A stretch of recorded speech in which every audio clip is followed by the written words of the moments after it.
taxes, or I will take a pledge not to cut your benefits. Right.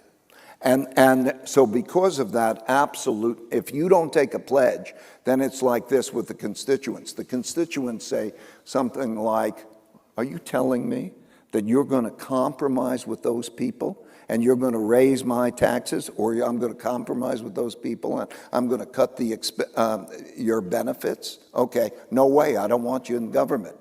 And so they won't convey what they truly believe. I mean, I think when I say that people in Washington are not saying what they really believe. I don't believe that. And it's interesting because they say, please help create the meme that you're irresponsible if you don't have a 3% budget deficit. All right. So that my public will pressure me to do these things. All right. Let's talk about, make sure everybody understands, let's deal with the total indebtedness. How much debt does the United States really have? It has about 36 trillion if you're taking the total debt. If you take net debt, it's probably about 30 trillion. 30 net debt is, in other words, we owe ourselves some money, but if you take the gross amount of debt, it's roughly 36 trillion, but we now are actually at the debt limit, and until they pass the big beautiful bill and expand the debt limit, we're capped at 36, but we'll probably really have about 38 trillion when they pass the big beautiful bill, because then we'll be able to borrow more money legally. It's rising fast. Okay, so 36, 38, what difference does it make? But 36, 38 trillion. Okay, that's how much we have. Where did it come from? Did we have it under World War II? We borrowed a lot of money, but it was still money we ultimately paid back. When did we start getting all this debt? Was it really around the beginning of 2000 in this century? You're taking really the increases, if you're talking about that. There were increases all along, but particularly we increased them in the COVID years and after the COVID years. All right, so we began increasing it, and is it just the Democrats or just the Republicans or everybody? Everybody. Everybody. Okay, so we got 36, 38 trillion. What difference does it make? It's a lot. The deficit each year, the deficit is the annual amount that we're spending that's more than we're taking in. You said we're spending about 2 trillion. Yeah, 2 trillion a year. We basically bring in revenues of about 5 trillion, and we spend 7 trillion. Okay.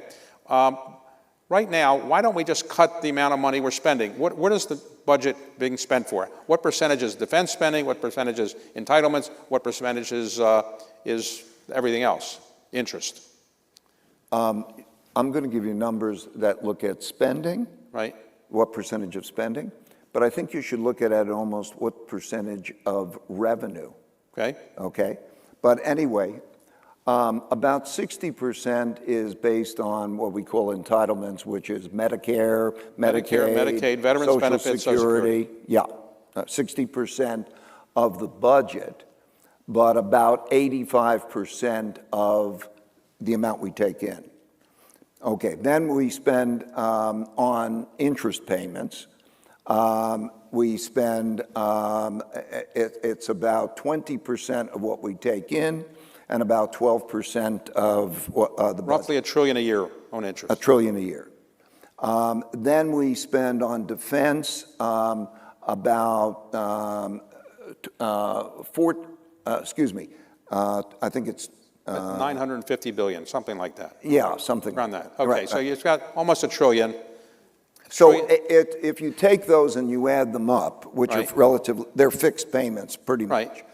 That's about 85% of the budget or something that like equals 85% of the budget and about 110% of what we take in.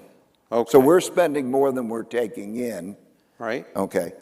So here's the alternatives. Okay, we're spending a lot of money. Why don't we cut entitlements? That's very difficult to do. Nobody wants their Social Security benefits cut, right? So why don't we just not pay the interest on the debt? Well, you can't do that. Why don't we forget the defense? Well, we can't do that. So you cut the National Endowment for Humanities and the National Endowment for the Arts, but that doesn't add up to that much.